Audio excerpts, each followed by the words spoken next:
Imagine this, a 30-year-old man who just served 13 years for a crime he didn't commit is finally released from jail. Now, bear in mind what the toll of doing 13 years for something you know you didn't do has on your mind and your ability to be a man. He got arrested at 17 years old. So he didn't have the opportunity to attend university, to live life, to experience his 20s, to have his first legal drink. None of that. It was stripped away. And then they released him into the world after 13 years of being institutionalized and said, go figure it out. When he got out, first thing he did was go celebrate as he should. His freedom is something he hadn't experienced in a really long time. He went to the strip club where he met this beautiful Cape Verdean woman who was from Boston. She was different than the girls that he knew, and they clicked immediately. So good that about 9 months later, they had a baby, and that baby was me. I always say I was born into the bullshit, and it's true. It's not that my parents didn't want to be good parents, but they didn't have the capacity to. They both had their own problems. See, my mother wasn't a stripper because that was her ideal job. She struggled with mental health and addiction, and that's the kind of field you work in when you got those kind of things going on because it kind of pours into that.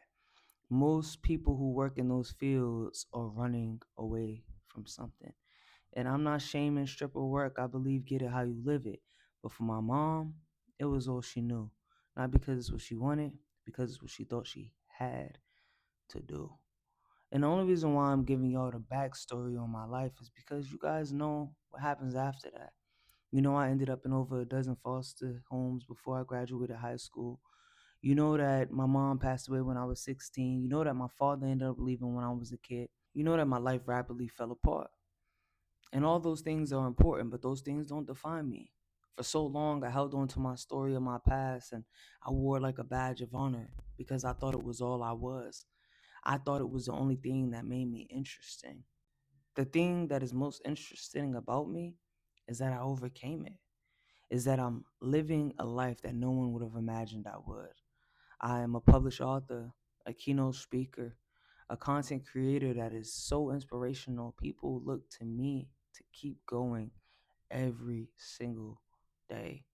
And now I'm going on an international tour from Europe to Africa to South America and then back to Asia. If you look back at my life, you would have never thought I would make it here because kids that come from where I come from are put in a box of numbers. 1 in 4 foster kids end up dead, in jail, addicted to drugs, or homeless. All statistics that I touch besides dying. I chose to be alive so I can be a living example of what's possible for other kids like me because I didn't know this was possible. No one showed me. I never had an example of making it out of what I was born into. You see, you can't control the life that you're given. You can't control the deck of cards you're handed, but you can control how you play them. Come along with me for the Colliding Cultures Tour 2026 to see just how limitless we all are as I go around the world so you can see yourself in every corner of this beautiful planet because you deserve to access the entire world, not just the place you come from.